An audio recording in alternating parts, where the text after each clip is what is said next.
தற்போது நாம் தமிழர் கட்சிக்குள்ள ஒரு பெரிய போட்டியே போயிட்டு இருக்கு அப்படின்னு ஒரு தகவல் கிடைச்சிருக்கு. இந்த தகவல் குறித்த எக்ஸ்க்ளூசிவான ரிப்போர்ட்டை பத்தி தான் இந்த வீடியோல முழுமையா பார்க்க போறோம். வாங்க பார்க்கலாம்.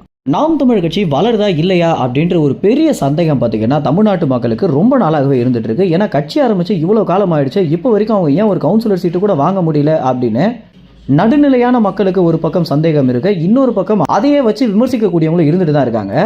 இதுல உண்மையிலேயே என்ன நிலவரம் அப்படின்றத கொஞ்ச நாளுக்கு முன்னாடி பாண்டே கூட பாத்தீங்கன்னா டெல்டா பகுதிகளில் சீமானுடைய வளர்ச்சி குறித்தும் இன்னும் தமிழ்நாட்டில் பல பகுதிகளில் சீமானுடைய வளர்ச்சி குறித்தும் வீடியோ போட்டிருந்தாரு. 2016 ஒப்பிடும்போது கிட்டத்தட்ட 35 மடங்கு சீமான் வளர்ந்து தான் இருக்காரு அப்படின்றத தெளிவாகவும் ஆதாரத்துடனும் தன்னுடைய சாணக்கியா யூடியூப் சேனல்ல பாத்தீங்கன்னா பாண்டே விரிவாக்கமாக போட்டிருக்காரு.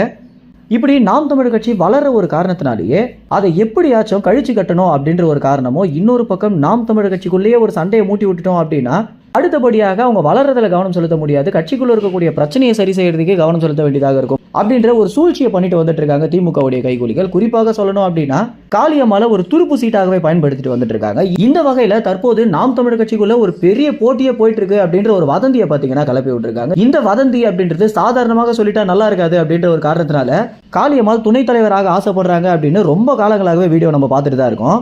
இந்த மாதிரியான வீடியோக்களுக்கு மக்கள் அதிக அளவில் ஆர்வம் செலுத்தாத ஒரு காரணத்தினால இதையே வேற மாதிரி பயன்படுத்தலாம் அப்படின்னு தற்போது சீமானுடைய மனைவியான கயல்விழிக்கும் காளியம்மாளுக்கும் யார் துணைத் தலைவர் அப்படின்ற ஒரு பெரிய போட்டியே போயிட்டு இருக்கு அப்படின்ற ஒரு பெரிய வதந்தியை பார்த்தீங்கன்னா தற்போது உருவாக்கி இருக்காங்க இந்த திமுகவுடைய கைகூலிகள். திமுக கட்சியை வளர்க்கறதை விட்டுட்டு எதனாலடா நாள்தோறும் நாம் தமிழர் கட்சி குறித்தே யோசிச்சுட்டு இருக்கீங்க அப்படின்னு அனைவருமே கேள்வி கேட்கிற மாதிரி தான் இந்த ஒரு விஷயம் அமைந்திருக்கு.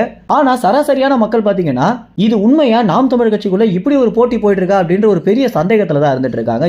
ஏற்கனவே நாம் தமிழர் கட்சியுடைய வளர்ச்சியை குறித்து சந்தேகப்பட்ட மக்கள் தற்போது இந்த ஒரு விஷயம் குறித்தும் சந்தேகப்பட ஆரம்பிச்சிருக்காங்க.